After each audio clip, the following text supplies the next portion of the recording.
সঁচাকৈ ইছলাম ধৰ্ম গ্ৰহণ কৰিছিলেনে সাবৰিনা নেন্সিয়ে? इश्क़े दी गलियां तंग है शर्मो शर्मी में बंद है। যদি সঁচাকৈ ইছলাম ধৰ্ম গ্ৰহণ কৰিছে কিয় নীৰৱ হৈ আছে সাবৰিনা নেন্সি? সাবৰিনা নেন্সিয়ে ইছলাম ধৰ্ম গ্ৰহণ কৰাটো সম্পূৰ্ণ মিছা। खुद से खुद की कैसी ये जंग है।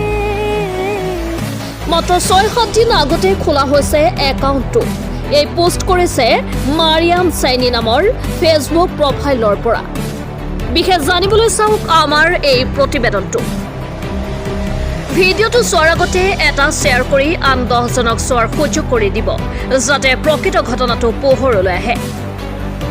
সাবিনা নেন্সি নামৰ ফেচবুক আইডিটোৰ ফ্ৰেণ্ডৰ সংখ্যা মাত্ৰ 1000। একাউণ্টটোত অৰিজিনেল বুলিবলৈ একো নাপালোঁ।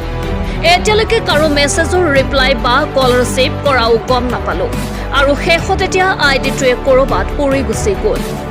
আচলতে আমি অসমৰ মানুহবোৰ অন্য মানুহৰ তুলনাত বেছি আৱেগপ্ৰিয়।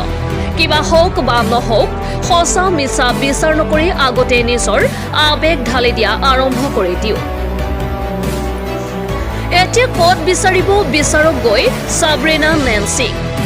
এই পেজটোৰ পৰা ফটো লৈ সাবৰিনা নেন্সিয়ে ৬-৭ দিন আগতে ফেচবুক আইডিটো খুলিছিল। এয়া আমাৰ কথা নহয়, এয়া আছিল মাৰিয়াম চাইনি নামৰ ফেচবুক প্ৰফাইলৰ কথা। কোন সঁচা কোন মিছা সময়তহে হ'ব লক্ষণীয়। চাই থাকিব আপোনাৰ প্ৰিয় চেনেল এক্সপ্ল'ৰাৰ আছাম।